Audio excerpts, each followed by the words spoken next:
5G ဟာ 4G ထက်ပိုမိုမြန်ဆန်တဲ့မိုဘိုင်းကွန်ရက်နည်းပညာအသစ်ဖြစ်ပါတယ်။ဒီနည်းပညာကဘာကြောင့်ပိုမြန်တာလဲနဲ့ 4G နဲ့ဘယ်လိုကွာခြားသလဲဆိုတာကိုလေ့လာကြည့်ကြရအောင်။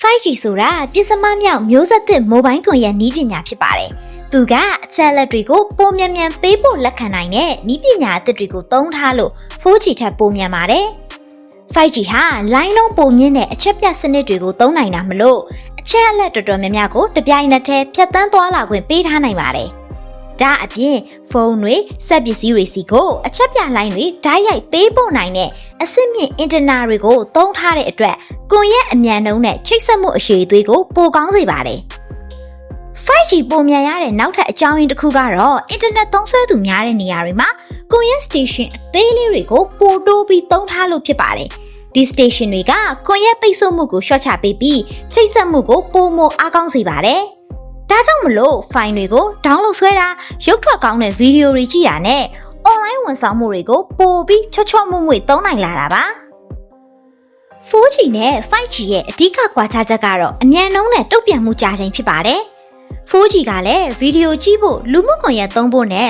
online ဂိမ်းဆော့ဖို့အတွက်အင်တာနက်အမြန်နှုန်းကိုအတော်အသင့်ပေးထားနိုင်ပြီးသားပါ။ဒါပေမဲ့ 5G ကတော့အများကြီးပိုမြန်နိုင်တဲ့အပြင်တုံ့ပြန်မှုကြာချိန်လည်းပိုနဲတာမလို့စက်ပစ္စည်းတွေအချင်းချင်းပိုပြီးလျင်လျင်မြန်မြန်ဆက်သွယ်နိုင်ကြပါတယ်။ 5G ကစမတ်ဖုန်းတွေအတွက်တင်အသုံးဝင်တာမဟုတ်ပါဘူး။သူက Smart City